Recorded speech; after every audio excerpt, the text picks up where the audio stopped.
এইভাবে বাটি কেক বানালে সকলে পছন্দ করবে, বিশেষ করে বাচ্চারা বেশি পছন্দ করবে। আর স্কুলে এইভাবে টিফিন দিলে বাচ্চারা অনেক খুশি হবে। এটা বাচ্চা থেকে বড় সকলেই পছন্দ করবে। আজকে কোনো ডিম ছাড় এই রেসিপিটা বানাতে খুবই সময় কম লাগে, আবার অনেক লোভনীয় হয় আর ততটাই স্পঞ্জি, মানে এতটা নরম আর স্পঞ্জি হলে খেতে সকলের ভালো লাগবে। দেখুন, এমন মজার রেসিপি অবশ্যই ট্রাই করবেন, অনুরোধ করছি। আর ভিডিওটা দেখলেই বুঝতে পারবেন যে কতটা সহজভাবে একদম ঘরে থাকা উপকরণ দিয়ে বানিয়েছি। মানে প্রত্যেকের ঘরে যা উপকরণ থাকে সেভাবে বানিয়েছি। আসুন দেখে নেওয়া যাক। প্রথমে এখানে আমি একটা মিক্সিং বোল নিয়েছি আর 1 কাপ সুজি নিয়েছি। আমি এই 1 কাপ সুজিতেই বানিয়ে নেব, আর ওখানে অন্য কিছু দেব না। এখানে 1/2 কাপ লিকুইড দুধ দিয়ে নিচ্ছি। দুধটা খুব বেশি দিতে হবে না, জাস্ট শুকনো শুকনো করে ভিজে গেলেই হবে, এমন দিয়ে নিতে হবে। এটা কিছুক্ষণের জন্য রেস্টে রেখে দিচ্ছি, 1-2 মিনিট রাখলেই হবে।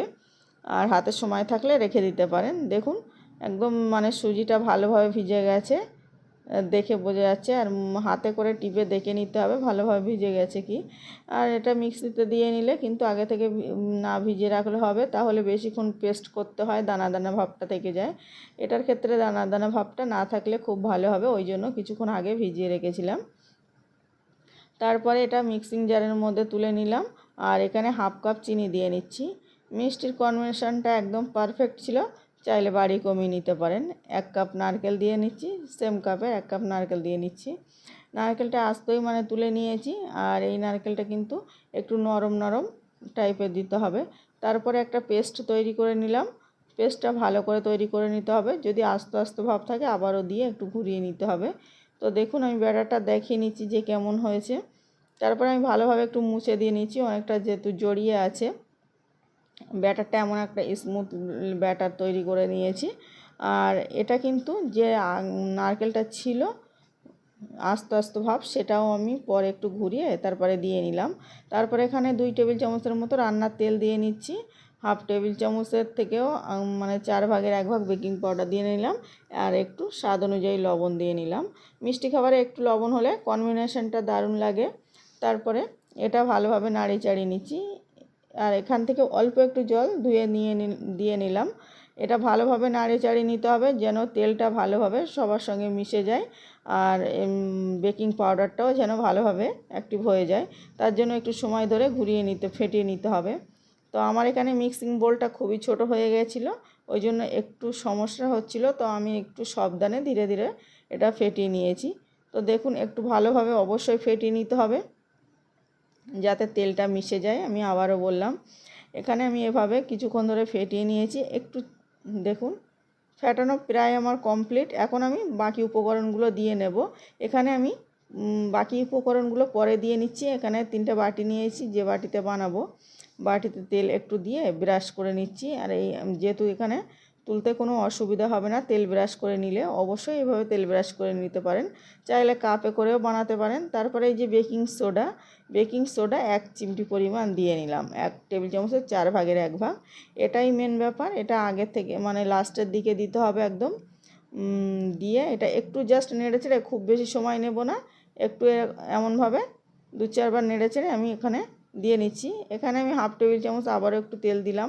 বেকিং সোডা দেওয়ার সময় একটু তেল দিলে কিন্তু যে কোনো রেসিপির ক্ষেত্রে ভালো হয়। তারপরে আমি এটা ভালোভাবে ফেটিয়ে নিলাম, নিয়ে এখন আমি এইভাবে 3টে স্টিলের বাটিতে আমি তেল ব্রাশ করে রেখেছিলাম তাতে আমি ঢেলে নিচ্ছি।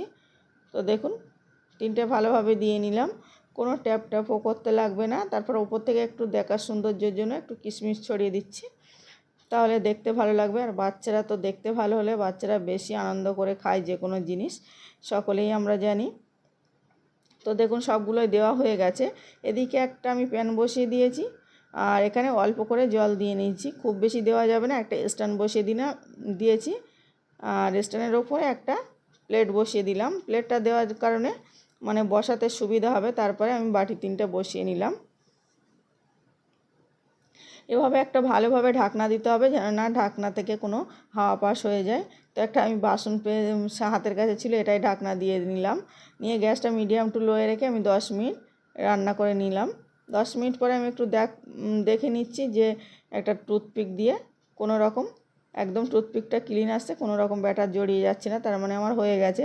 আপনারা চাইলে কিন্তু যদি কালার করতে চান তো আর একটু রেখে দিতে পারেন। তো আমার এটাই পারফেক্ট হয়েছিল। আমি এখন সবগুলো তুলে নিয়েছি। এখন একটু ঠান্ডা ঠান্ডা হয়ে গেছে, তো তাই জন্য হাত দিয়ে দেখে নিচ্ছিলাম। এখন মোল্ড আউট করে নেব। এটা তুলতে কোনো রকম অসুবিধা হবে না, যেহেতু তেল ব্রাশ করে নিয়েছি। দেখুন অনেক লোভনীয় হয়েছে, ততটা স্পঞ্জি, মজাদার। বাচ্চাদের স্কুল টিফিন বলুন আর বড়দের বলুন, এটা কিন্তু যে কোনো সময় খেতে মন চাইলে খেতে পারেন। এর কোনো সময় দিনক্ষণ কিছুই লাগবে না, জাস্ট ইচ্ছা করলেই বানিয়ে খেয়ে নিতে পারেন। ভালো লাগলে অবশ্যই লাইক কমেন্ট শেয়ার করে পাশে থাকবেন। আর ভিডিওটা দেখার জন্য ধন্যবাদ সবাইকে। যদি আজকের রেসিপিতে কোনো নতুন বন্ধু থেকে থাকেন তাহলে অবশ্যই চ্যানেলটাকে সাবস্ক্রাইব করার অনুরোধ করছি। প্লিজ অনুরোধ করে বলছি সকলে সাবস্ক্রাইব করে পাশে থাকবেন।